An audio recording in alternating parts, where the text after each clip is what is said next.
Hi friends, I hope everyone's doing well. In the past, I've created collages using what I call waste paper. I call it that because it's paper I use to wipe off my paintbrushes or brayer. It isn't typical collage ephemera. Recently, I switched up the paper I use. Currently, I'm using this pad of 10.5 by 13-inch paper that I removed from an old sketchbook. I used the sketchbook to tape inspirational images. I removed all the tape images because they're no longer relevant to my current art practice. I separated the text block from the hardcover so it could easily use for this new purpose. In this video, instead of using these papers for collage ephemera, I'm using them for the substrate or base layer for the collage. I'm not sure how many collages I'll be making, so let's get started and see where it takes us. I'm going through the waste papers to see if I can decide on at least two to use for collages. Something like this one that has different textures. This is from a stencil that I wiped off the paint. This is paint from wiping off a brayer. I think this one would work good as a base layer. Let's see the other options. This one might be good to use. I'm looking for one that has a good amount of texture and color, but not too much that I wouldn't want to cover it up.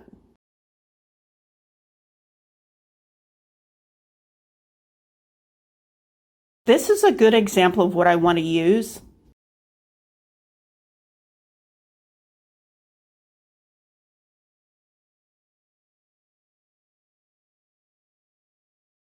Let's start with these two papers and see what I come up with.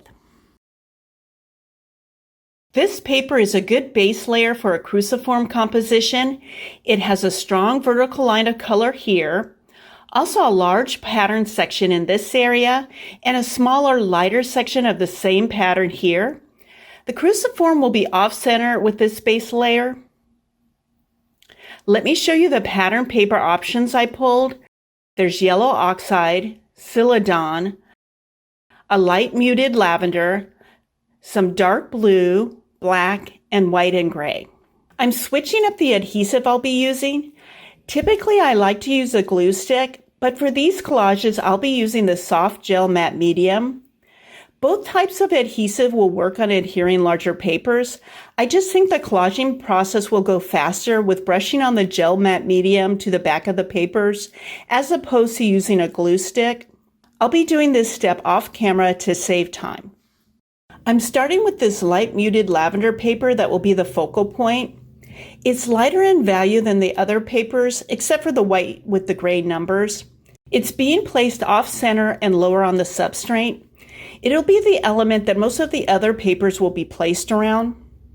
You're probably noticing that I'm using a yellow tool to smooth the glued papers. It's a plastic squeegee. I recommend having a similar tool in your art supplies for smoothing wrinkles and making sure the glued paper evenly sticks to the substrate. This black and gray pattern paper will balance the blackish gray paint mark on the lower right area. As I create collages, I'm always being mindful of balance, contrast, and design.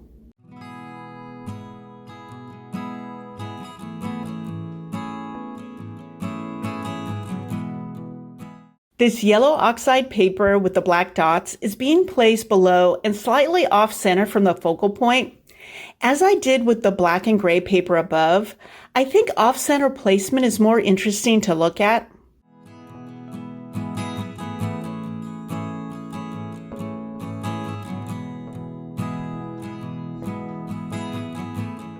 Next, I'm using the celadon with the black X's.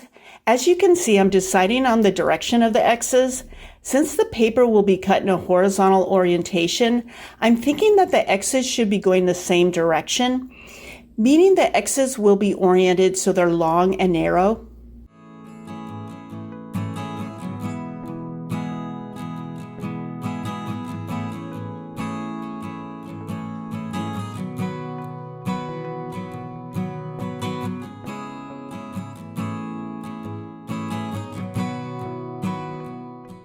As I'm building this collage, I'm being mindful of balancing the elements.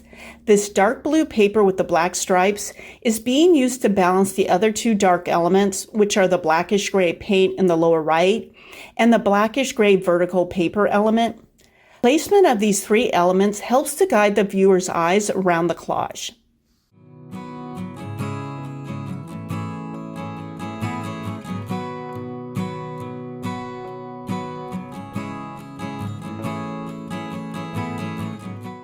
Next, I'm using the yellow oxide paper with the black stripes to continue balancing the elements. The placement is in the opposite area from the other yellow oxide element. It's a different pattern and shape, but it's the same color combination, so both will work well together. Also, the position of this paper is thoughtful. I want the black stripe against the white and black circle pattern on the substrate. This pattern reads light, so having a black stripe against it adds contrast to this area of the collage. There's a dark element here, here, and here. That's a good balance of dark value. Next, I want to balance the yellow oxide and Celadon. Both colors will be placed to this right side of the collage, leaving as much of this grayish black paint showing as possible. I'm using the Celadon and black paper again because it has a good pattern. This time I'm placing it so the X's will be read as vertical. This orientation is a good detail, so the two Celadon papers aren't mimicking each other. I'm deciding on the size of the paper, being aware that I want to add a yellow oxide paper to this area as well, and not to cover too much of the blackish gray paint. I'm holding off on gluing this paper down until I decide on the size and the shape of the yellow oxide paper. Again, I'm using the same yellow oxide with black dots.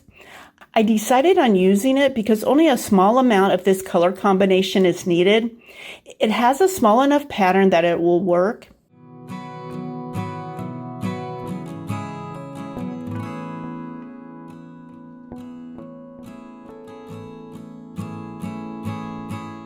At this point, I'm going to trim the edges to see if any additional elements are needed.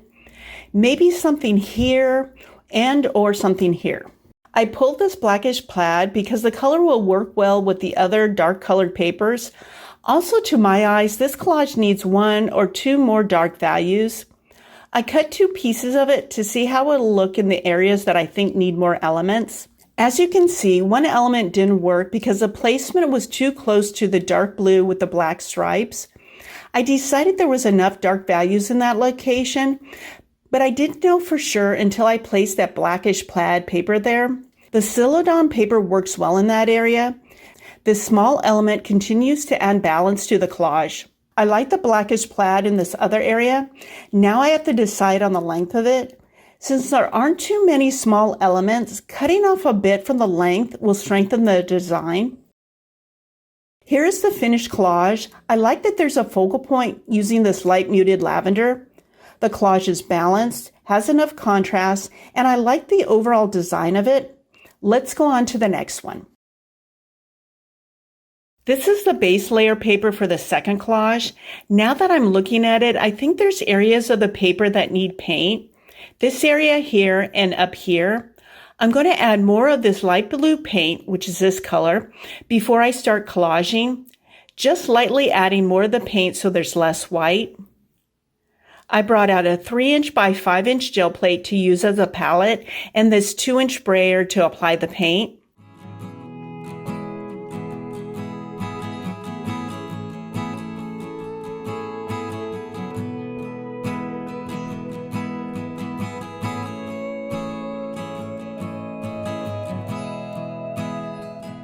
I will let the paint dry, then we'll discuss the paper selection. I pulled bright dark blue, also a muted blue that is leaning a bit green. I like the color combination of aqua and pink, so I brought out a lot of paper options in aqua. And finally, 2 dark pink papers to make sure there's enough contrast. Even though the paint is vertical, I decided on a diagonal composition going from the lower left to the upper right, not all the way to the corners. I want some of the pink at the top and bottom. Also, I like the pink in this area. As I start collaging, I'm being mindful of keeping some of the pink areas visible. My plan is to start with larger elements, then start sizing down, then finish with small accents.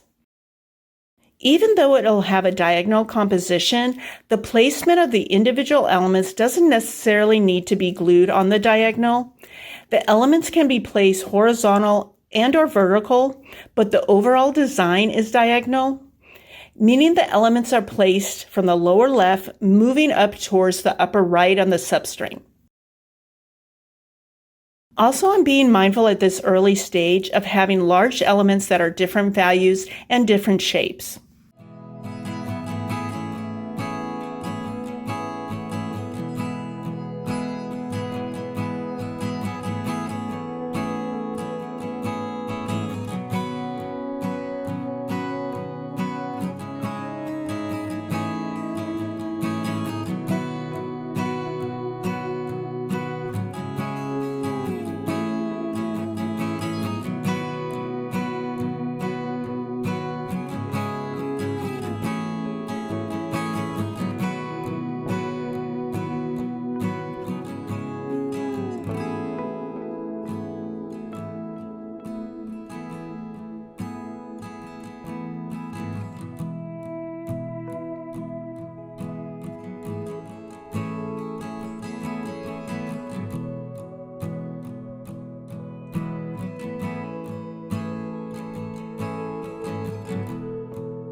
As I mentioned, I like the color combination of pink and aqua, so I want to make sure there's enough of it in this collage.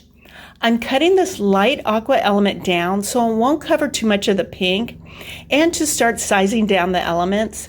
There's enough large elements at this point.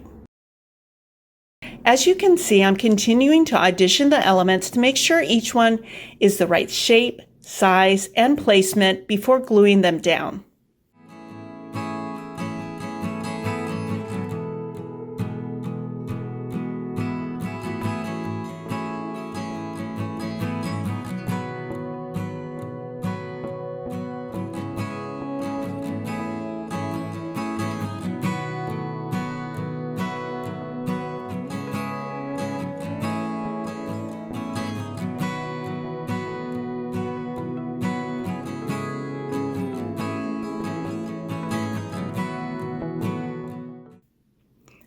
I'm using both pink papers as accents, so I wanted to make sure the placement is right.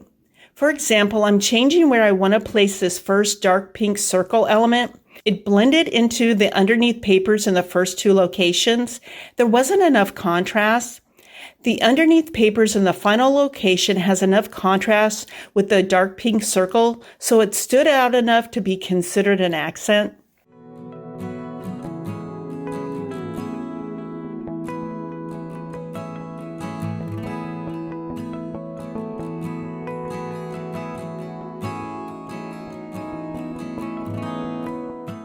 I love this pink and aqua plaid.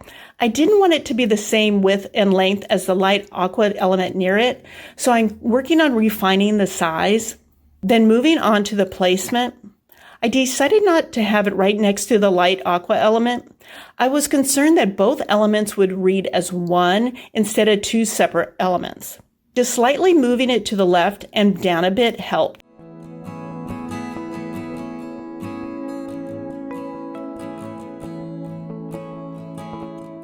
Continuing to add small elements with another dark pink circle paper, I prefer the horizontal orientation of the circle in this location rather than a vertical orientation. Sometimes the reasoning is that the placement is more pleasing to my eyes instead of a technical reason. Changing things up, this bluish gray pattern paper is a subtle color contrast against the light blue paint on the substrate that I think works in this area. It has a similar shape to the light aqua element. The similarity helps with balancing the design.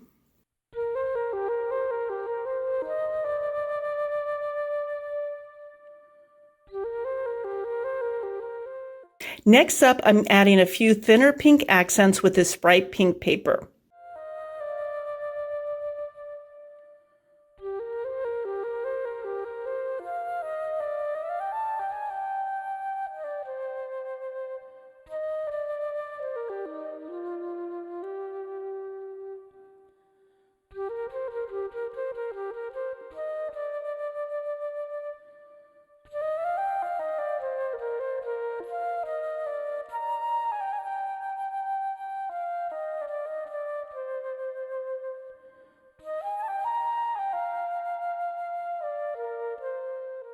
This final bright pink accent is a different size and shape because I think this area needs a bit more pink to balance the collage.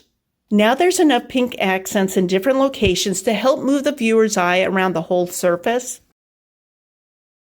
Speaking of balancing the collage, to me there needs to be one more light aqua element.